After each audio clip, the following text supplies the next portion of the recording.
What's up, Lions? For as little as $5 a month, you can help this show to grow while also getting access to our exclusive Pride content, which includes shows like Conspiracy Corner, Degenerate Gamblers, special interviews, Lions of Liberty roundtables, and much, much more. So check that out. Help us grow at lionsofliberty.com/support. Welcome to Electric Liberty Land, here on the Lions of Liberty podcast, your weekly shot of culture, comedy, and liberty with your host, Brian McWilliams. Hello again, my friends in Liberty. Welcome to Electric Liberty Land, episode number 71. Which, of course, means, as always, you can find the show notes for today's episode at lionsofliberty.com/ELL71. At the top of the show, guys, I want to remind everyone that we are in the process. We're pretty much done with it now, but we are in the process of transferring our files and our podcasts and everything on over to Libsyn as our base podcast provider due to some technical issues we had with our old host. So that's pretty much done. If you had any issues getting the podcast a couple weeks ago, I apologize for that, as do all of us here at Lions of Liberty. But we worked our asses off to get this thing fixed as quickly as possible and to assure it won't happen again. So if you did, in fact, miss any of the podcasts that we had done, Mark had an interview with Anthony Samaroff of the Scottish Liberty podcast. That was a good one. As well as John Odermatt on Felony Friday had Adam Kokesh on, who most of you, if not all of you listening, are familiar with. Go back, make sure you download those episodes, give them a listen, because that is pure audible gold that you don't want to miss out on. Okay, so before we get into my podcast here, officially, I do want to thank all the people that came out to our Liberty Meetup group, of course, put together by the wonderful Pablo of Liberty on the Rocks, and we've been calling them Liberty Behind the Lines. That was kind of the name of the first one that has stuck, but the first one we did, of course, had me, Mark Clare, had Dave Smith, and Jason Stapleton, who, of course, you're familiar with, now lives in L.A. So we then did a second one this past weekend that had Scott Horton in town and Michael Bolden, who didn't really take that much of a part in the podcast, but is going to be coming on some of our podcasts coming up in a fun fashion because Michael Bolden of the 10th Amendment Center is a pretty funny guy. I'm looking forward to getting him on in such capacity as you might be able to see. But Scott Horton came in. We hosted an event there. Of course, you know Scott. Scott's a force of nature. So there's a lot of Scott talking, and we try to chip in here and there.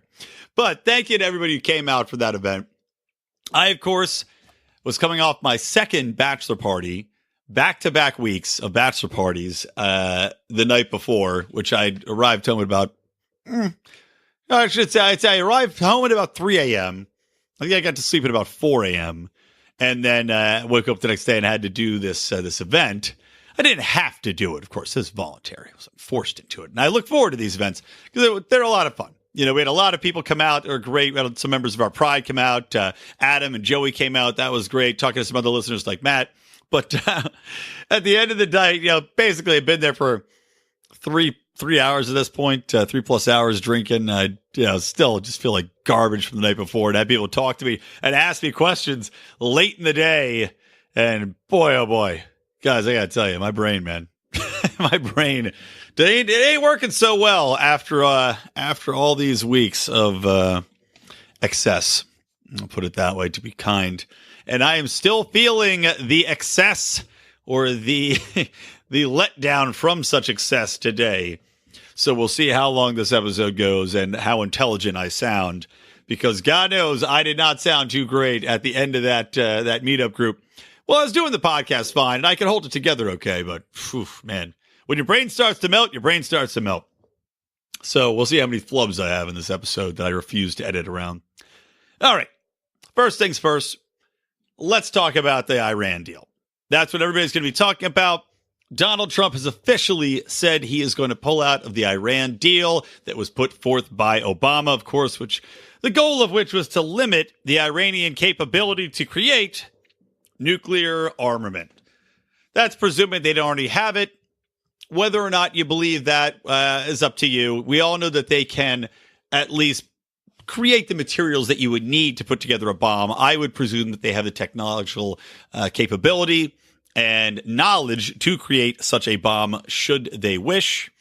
I mean, after all, if North Korea can do it, taping together raccoons and plutonium, are we really to presume Iran can't after years? But this was put into play.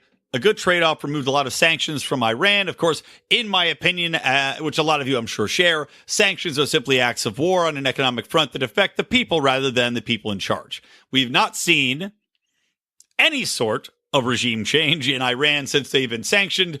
I don't think we're going to see any sort of regime change by putting those sanctions back in place. And this is despite the fact that Trump, of course, ran on an anti-regime change platform.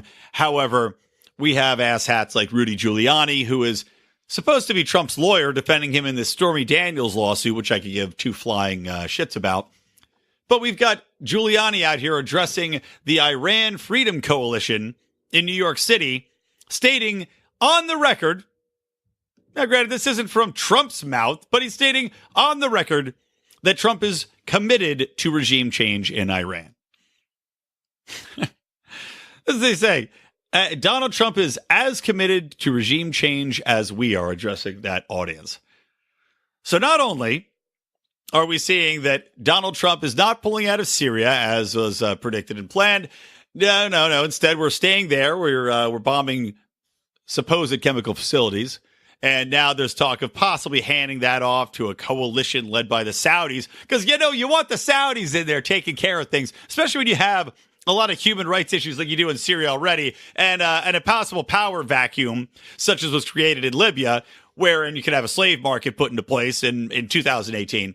Well, it's great to have the Saudis slipping in there in this mission to quiet that country down, because they've just been knocking it out of the ballpark with this whole Yemen issue, with the blockading of all sorts of aid and humanitarian coalitions that might want to try to get in there, and causing widespread deaths among people because of cholera and other issues of the digestive tract. So maybe, just babies diarrheaing themselves to death. Well, let's get Saudi Arabia in there to help us with Syria, because, we want to pull out of there. We'll just fly them in. We'll fly them in with our arms, and we'll help them bomb places, just like in Yemen. Great plan. All right. Getting back to Iran. This is going to be a ranty episode. Like I said, my brain is still mush, and so it's going to be like catching fireflies in the woods, guys. A little pretty image for you as we roll into summertime. Just going to try to catch these fireflies, mash them together into coherent thoughts. So anyway, you've got this Iran situation now where Trump wants to pull out. And in the middle of pulling out of this Iran deal, which in my opinion may not have been perfect, but at least it was something which was going to stabilize the relationship between the United States and Iran. It was going to assure that we're not going to war with Iran. It's the last thing we can need nor afford, although it's the first thing that all of these neocon warhawks want, including John Bolton, including Mike Pompeo. First thing that these people want is to get us in a brand new war with all that money we're putting forth into the military budget. But we're removing this deal, which was negotiated by Obama, just as North Korea is coming to the table for negotiations. And, this argument's been raised by some senators. I think Rand raised, Jeff Flake, flaky old Flake had raised this issue, but it does put an interesting taste in the mouth of anybody who might be thinking, well, I'm going to negotiate this disarmament or denuclearization, such as Kim Jong-un is doing right now, to look at America and say, well, look at this. They just made this deal, and now they're going to renege on it. Now, part of me wants to give Trump too much credit, I think, and say that he's only doing this in an effort to say, okay, we're going to pull this Iran deal back, and then I'm going to renegotiate it. I don't want to just take it off the table. I'm not going to do it just to crack down and put the sanctions in place to ferment this possibility of war even further. But guessing how Trump operates now, this could be another exercise in going to the absolute extreme by canceling this nuclear deal in order to get a better deal. And what they're saying is that Trump wanted a deal in which the restrictions on the Iranian nuclear program would not sunset, i.e., I think they were supposed to go until something like 2025 or 2028. And at that point, there would be a renegotiation. At that point, Iran could start to continue their efforts in regards to nuclear capability on some level. So Trump said, well, no, it should never sunset. Now, of course, if you're the Iranians, it's a ridiculous position. There's no deal in the world, in the history of business nor government, is there ever a deal in which you will say, okay, yeah, from now until the end of time, we agree we're never going to do this thing again. Well, maybe if you're the Nazis, or maybe if you're the Germans, you agree that you're never going to go ahead and try to commit genocide against the Jews again. That's probably a good thing.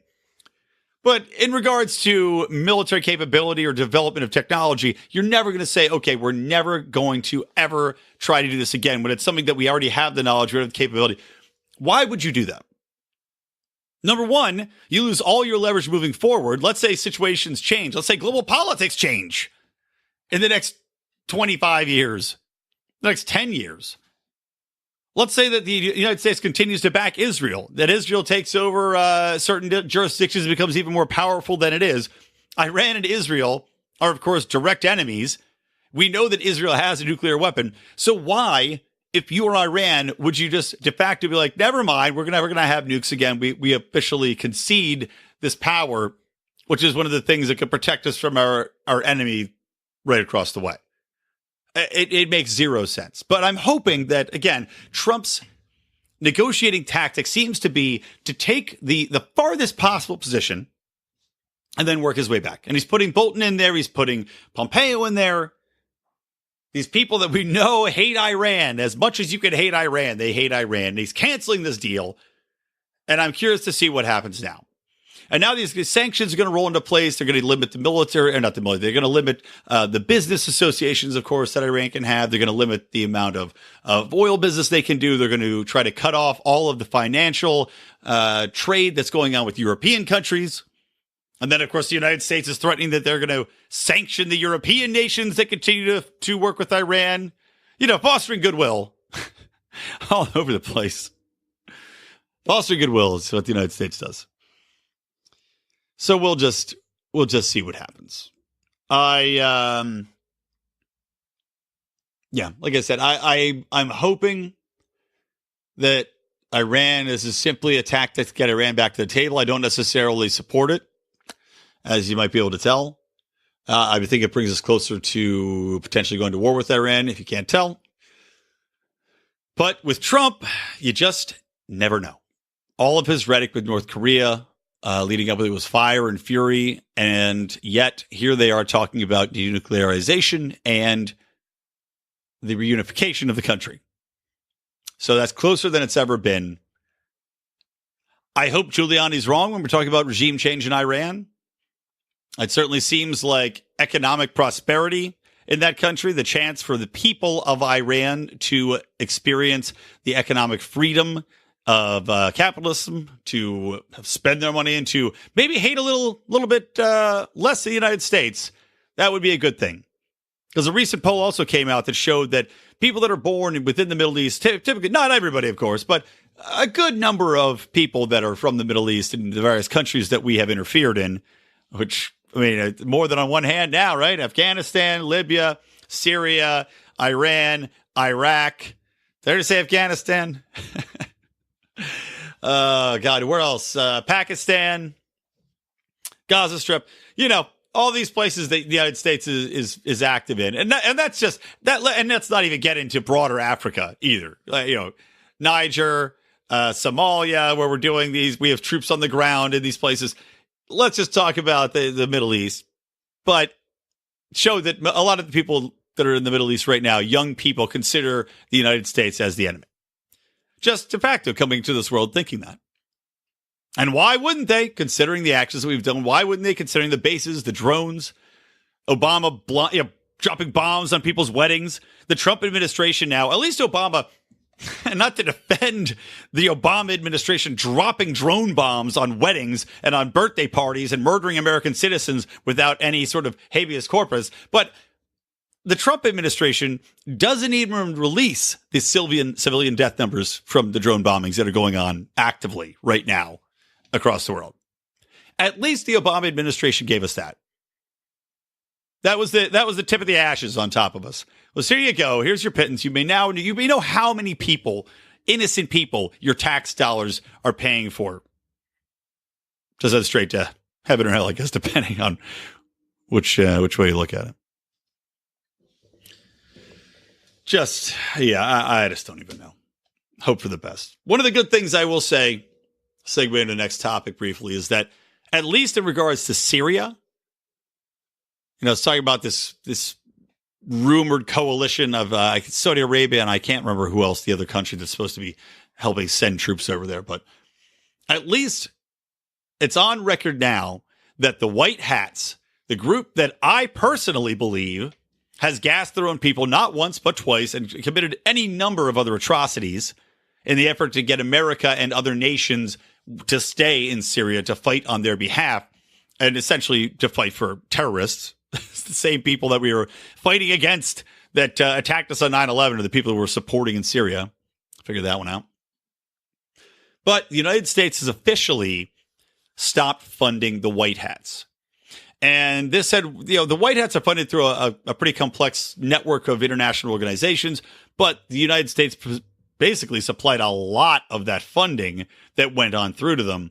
And it was all kind of hidden in a way in which it came from different companies, one company of which the United States gave some $128 million to. That company went by the name Chemonics, which is kind of funny considering the fact that we're talking about the White Hats, who we believe gassed their own people in order to prevent this false flag attack, which are the bunch of Tomahawk missiles fired by Trump and continued American existence in Syria. Now, Chemonics has given $32 million officially to the White Hats, and that agency is a contracting organization that exists, according to their website, as a peaceful transition to a democratic and stable Syria. Well, that's it. That's their goal. So their goal is a peaceful transition to a democratic and stable Syria. And it's part of the United States Syria Regional Program. So the new report that just came out from CBS says that they have not funded the White Hats. That's been cut off. Now, that I don't know exactly if that means it's from the contractor that's cut them off, but officially, the United States has said that they are suspending and reevaluating the way that they're spending that money in Syria. Of course, the biggest question is, why are we spending any money in Syria right now? But I guess it's a good thing overall, empirically, if they are wondering if they should continue to fund an organization which has gassed its own people. Again, in my opinion. And maybe they'll decide to spend that money in a whole different way, like drone bombing the crap out of people. I just don't think that they're going to give it up and keep it for the good of America. Although, something I'm going to get into in just a few minutes is that the United States has been posted its greatest budgetary month ever in the history of the world, taxation-wise. And Trump has ordered $15 billion to be trimmed from the books, which is a mighty drop in the bucket compared to the overall. I'll be back to talk about that in a moment. In the meantime, take a listen to this quick message, and we'll be right back. My name is Dale Kearns, and I'm running for United States Senate in Pennsylvania as a libertarian. I'm a concerned citizen who has had enough. I work as a project manager for an electrical contractor in southeastern Pennsylvania. There I manage large commercial and industrial projects. I'm a husband and a father of 2 energetic little girls. I'm running to advocate for a society where my girls have more liberty, not less. Will you support our campaign? Unlike my competitors, I'm not a career politician. I don't have millionaire and billionaire donors. I'm running for Senate in Pennsylvania because I want to take the message to Washington that we want government out of our lives. Will you let me be your voice? Let me be the voice that says we will not walk quietly down the road to serfdom. The voice that says we need free market solutions. The voice that says we need to end the failed war on drugs. The voice who will fight for the forgotten man, non-violent offenders wasting away in prison, and addicts who are afraid to speak up and seek the help they need. We are seeking members for our campaign team. I encourage you to apply. We need donations to help us spread the message of liberty across the state. We can go on hoping for liberty to happen, or we can fight together. I hope you choose the latter and join me today. Find out more at dalekearns.com. Paid for by Dale Kearns for office. All right, welcome back. Welcome back to Electric Liberty Land, episode 71. If you missed it at the top of the show, you can find the show notes, links to the stories I'm talking about here today over at lionsofliberty.com/ELL71. Now, one more thing that I wanted to add in about the White House. It's kind of a ponderance, and I meant to ask Ford Fisher about this when he was on the show with me. Because, of course, Ford is a journalist. He has started out as a citizen journalist and has parlayed that into a true journalism career. But the White Hats, one of the reasons they have so much influence is because, not just because of the money the United States gives them, which of course helps when you're trying to buy those gas weapons, but also because of all the content that they share on social media. And it brings into question the role of citizen journalism and also what to trust and what not to trust, because we know already that an act that existed previously is no longer there to protect us from propaganda paid for and targeted at the American populace. And, well, I should say, really, it was to prohibit any propaganda that was targeted at foreign audiences being retargeted at America as well. It's the Smith-Mundt Act is what it's called. And essentially, it's the Smith-Mundt Act, which is now gone, prohibited anything like VOA, Voice of America.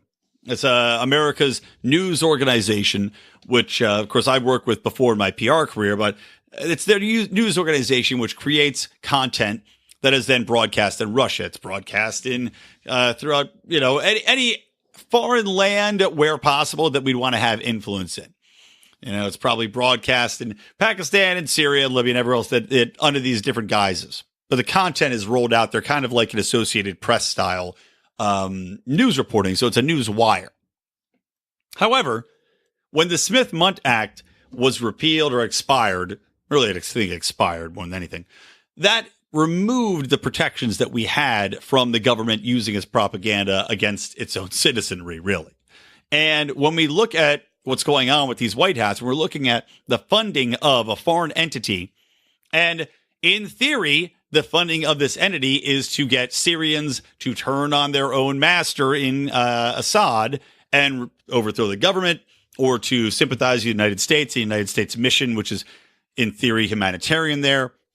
We say, okay, well, yeah, it's targeted at foreigners.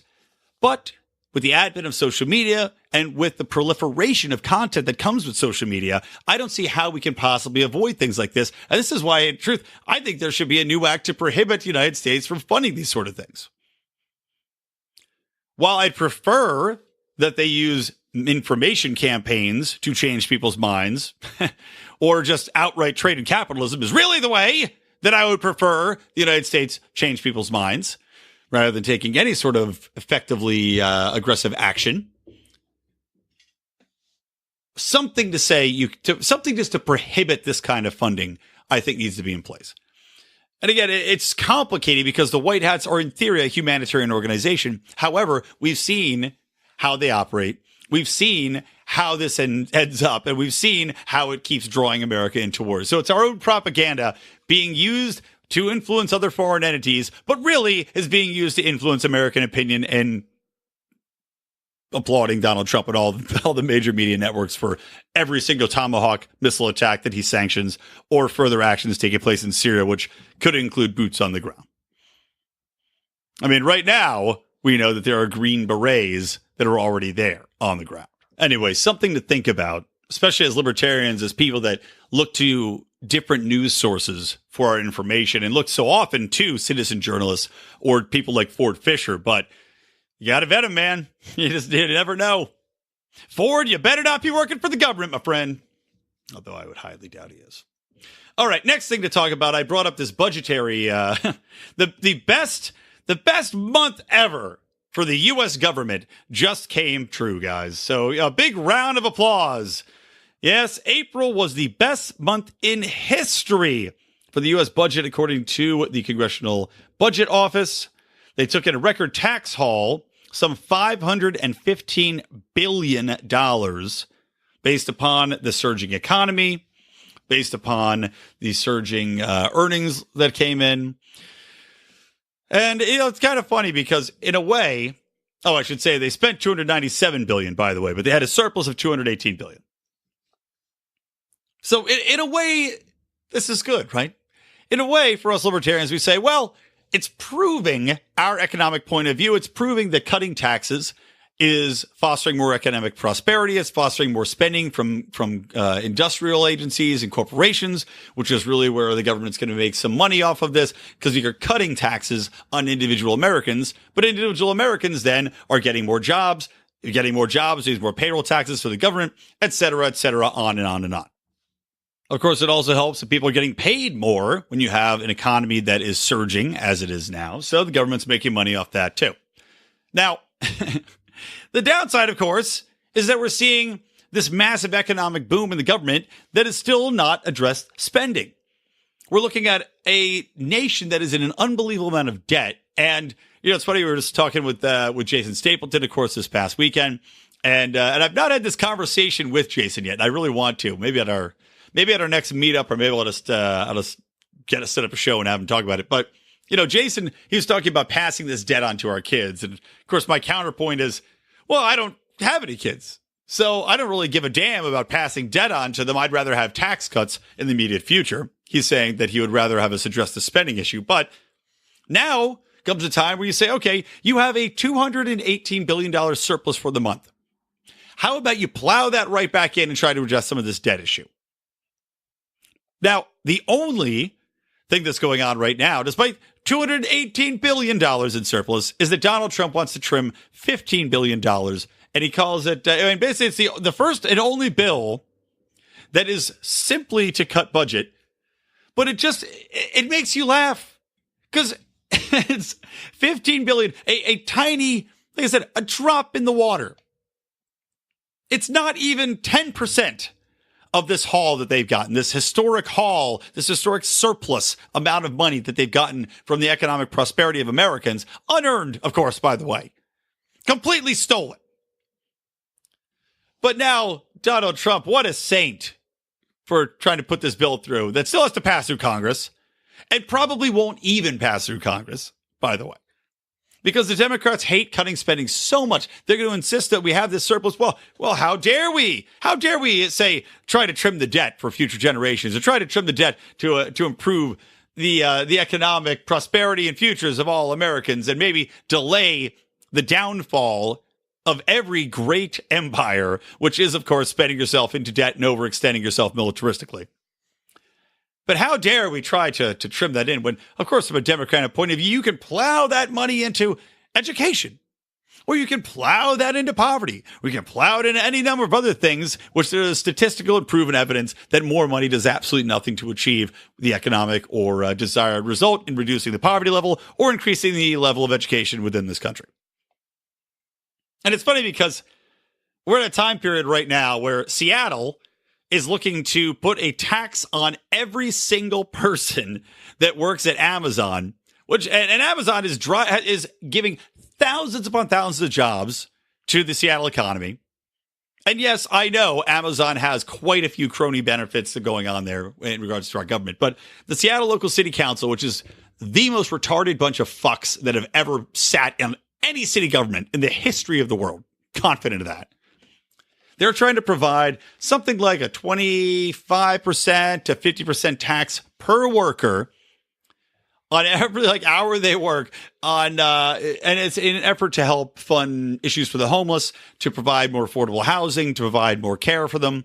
But this only applies to companies like Amazon, companies making over $20 million a year. Now, granted, Amazon's making way more than that a year, but you don't have to be a massive company to pull in $20 million a year. And what we're seeing is immediately all these companies go, well, if I have to expand, I'm expanding outside of Seattle. So you've got all this economic prosperity that's earned from companies and earned from capitalism and earned from trade and institutions creating demand for a product which everybody wants to use, and in turn creating economic prosperity for the city.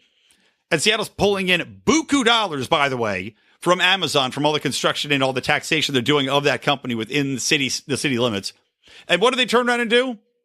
Decide that they need to tax the crap out of them to spend more money to address the issue of homelessness, which of course is created, as I stated on the show before, not by simply raising costs for apartment complexes, because in a free market society, you simply build more apartments that are affordable to the common man, which is not that out of bounds. You build them a little bit farther out, you build them a little bit smaller, but if you get the regulation and the red tape out of the way, if you get the costs and fees and inspector fees and all this other bullshit and the elimination of required low-income housing, then you actually have incentive for people to build more housing in general, which then frees up the local housing economy. I hope that made sense. Let me run through it one more time, because it's the exact same thing that's happening in LA right now, which is also seeing a huge rise in homeless population. You've got massive regulation. You've got massive amount of costs that are tacked onto every single building project.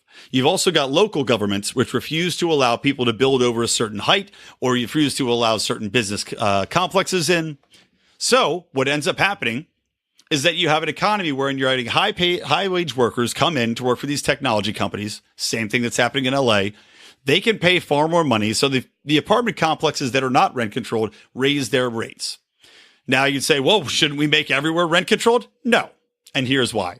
Because all that happens with rent-controlled apartments is that people stay in them forever and ever and ever, and they don't leave. And there's no incentive for people to actually improve upon those apartments, because if you're not going to have a tenant that's leaving, you have no incentive to improve that apartment. You're going to keep it the exact same, because there's no point in you expending money to increase the value of the said property if you're not going to be making more money equivalently.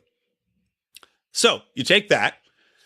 You look at LA. So people then say, okay, well, I'll build a new apartment complex then, because there's a huge demand for housing. Same thing in Seattle.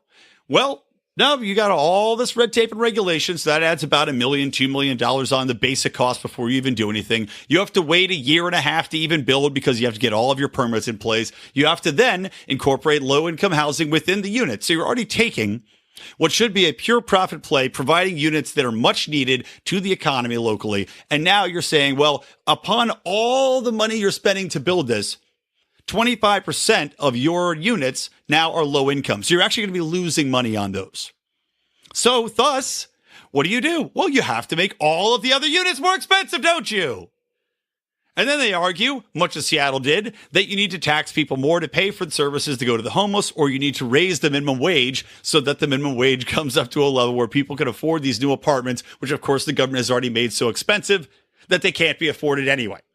And if you raise the minimum wage, that raises everything else's costs anyway, and the other housing and everything else, bread, milk, and goat butter, will all go up accordingly as well. So it's a cycle these people don't seem to understand is self-perpetuating. And the more you tax to address the issue, the less it does. Look at American welfare spending. Gone up exponentially. Where's the poverty level?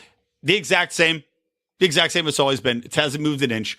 In Seattle, they've spent, and thank God locally people in Seattle are waking up to this. But in Seattle, locally they're spending, in the last couple of years, they increased their spending on the homeless by 50%. All right, pretty good. Shit, with that much of an increase in spending, you'd think you'd see a little bit of a drop in homelessness. Nope, up 37%. You cannot simply spend your way out of these things. If you don't have people that understand, big call out to John Odermatt.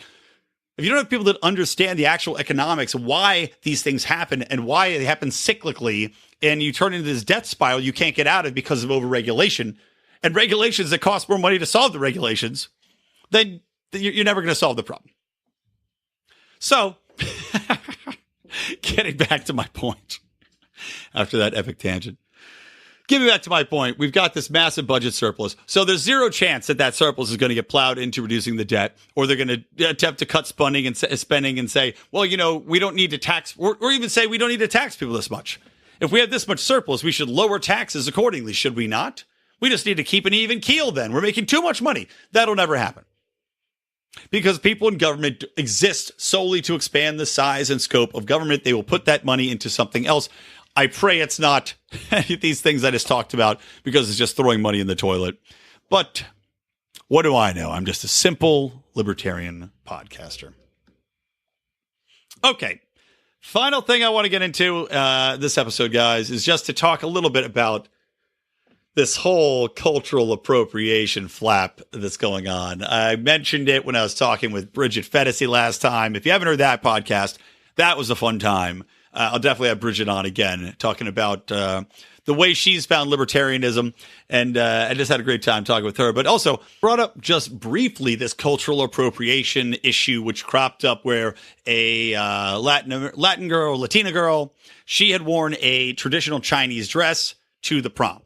She looked absolutely gorgeous in it. It was a beautiful dress. She's a beautiful girl. And of course, out of the woodwork, you got all these people, all these Asian Americans, and not only Asian Americans, white Americans as well, coming out and attacking this girl, saying that she's culturally appropriating that, and how dare she, and how the nerve of you to take that traditional dress and put it on your filthy body. Like this one idiot on Twitter who is Asian American is like, my heritage is not your fashion. Well, guess what? Yes, it is. Your heritage is her fashion, just like all of our heritages are anyone's fashion. That's what fashion does. It takes from different cultures, it takes from different inspirations, and it then puts them into something new. Or, alternatively, you can resuscitate an old fashion and make it new again. For example, right now, I see a lot of women wearing high-waisted jeans again. I hate it. I think they look like dump. I think they make women look ridiculous. But they're back. Welcome back, mom jeans. Great to have you back again. I'm sure we'll see the Blossom hats make a big return as well.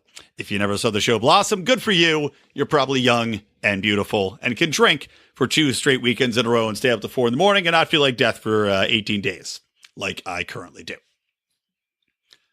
But to say that somebody's heritage cannot be utilized by another race just based on the fact that they are that race is ridiculous.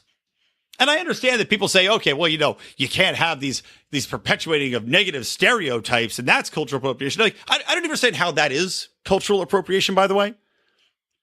You're appropriating what? The stereotype?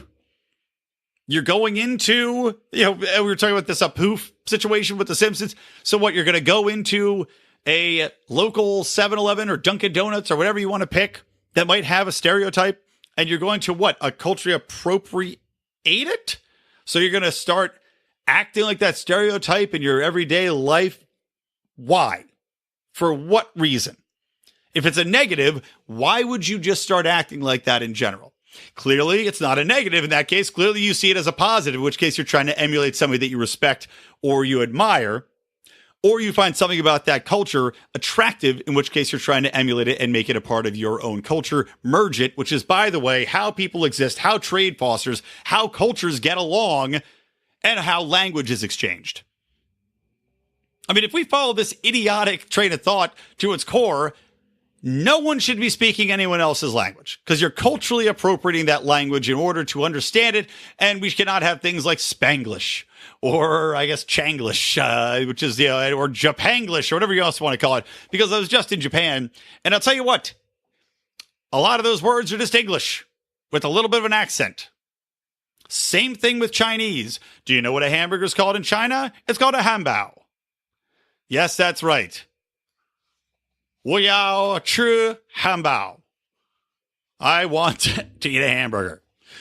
So, guys, if any time you see someone talk about cultural appropriation, please immediately, and especially, by the way, if it's Lena Dunham.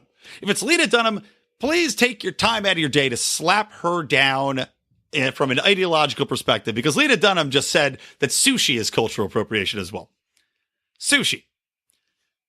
And that white people or people that are not of pure Japanese heritage cannot take sushi and make it or try to experiment with it or do anything with it, really, because that is appropriating someone's culture. Never mind the fact that there are quite a few people that are Japanese American, that are Japanese African American, that are Japanese, whatever the hell, Japanese Latino. There's a local place right here that's, well, this isn't sushi, but called Koji, one of the most successful chefs out here. It's a combination of Korean and Mexican food. That is what brings cultures together. And when you start to limit what people can do with food, then you limit even further how people can enjoy each other's company. going to a nice meal and enjoying that meal can inspire someone to then create something new, which then can go and be brought back to the other culture. For instance, one of the most popular restaurants ever in Japan, it was the best ramen restaurant in Japan. I believe it was by a guy from Brooklyn, but it was a white dude who was down and out on his luck. This is a true story, by the way. Hold on. I'm gonna Google it right now. 1 second. There you go. Real time. I'm real time looking it up. It's a guy named Ivan Orkin. He was a dishwasher in Long Island. He learned how to make ramen. He taught himself. He fell in love with a Japanese woman. He moved to Japan. She encouraged him to open up his own little ramen place. So he does. And the top ramen blogger in Japan ends up walking in. I guess this guy name's Osaki-san, the preeminent ramen critic in 2013. This is a quote. "When I ate your ramen, I realized it was not a halfway bowl. It was perfect. I saw that ramen's history had changed here." Right there.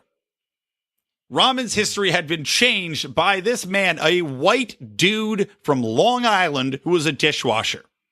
So fuck you, Lena Dunham. You're an idiot. And all the people out there that are like you, that say that cultural appropriation exists and that you can't have these things, don't seem to realize that it's just you. It's not the culture it's coming from. Nobody in Japan gave a damn. In fact, or nobody in China, gave a damn. In fact, I read a whole article about this.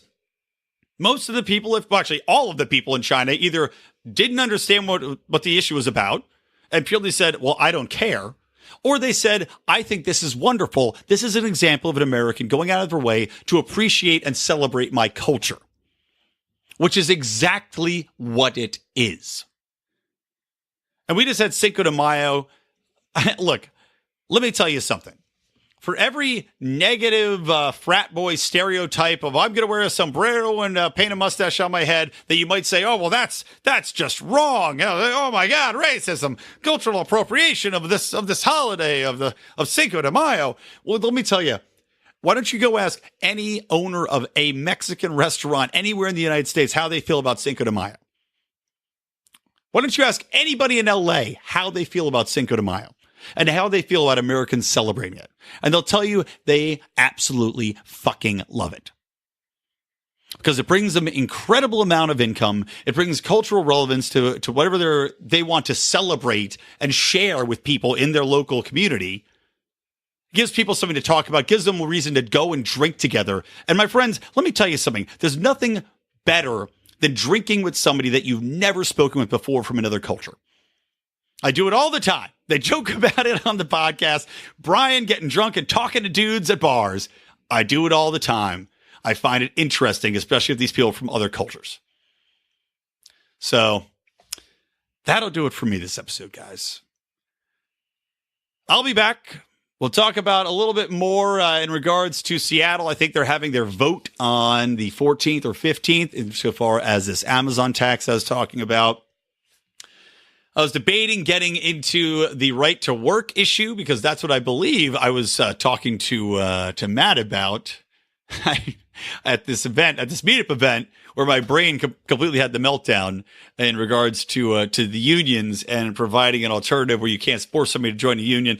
And maybe try to get into that a little bit more too, because I think there's an issue with that coming to a head in one of the there's a bill out there that Rand put forth. But anyway, my brain done stopped working for today. So that's all you get.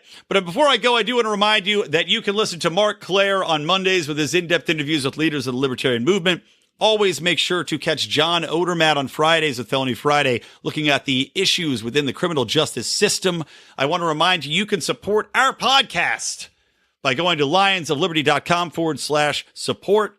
Right now, we are still doing that through Podbean. We are actively looking at transitioning to Patreon as well. But don't worry, we will keep you posted, keep you up to date. Please do not let that stop you from joining the Pride and enjoying all the content we have, like Degenerate Gamblers, my show I do with Rico and Odie, talking about gambling, talking about crazy stories. But it's half and half. And then, of course, we also do our conspiracy corner shows. And the last one they did was about the Arkansas, as they call it, but all of those Clinton killings. That and much, much more. So please do support the show and get us to PorcFest, get us to the Libertarian Convention, get us some video equipment so you can see just how unattractive and drunk we are in person, which you can see at PorcFest too. All right, guys, that'll do it. From me, Brian McWilliams, from Lions of Liberty, from Electric Liberty Land, I want to remind you to always stay plugged in to Liberty.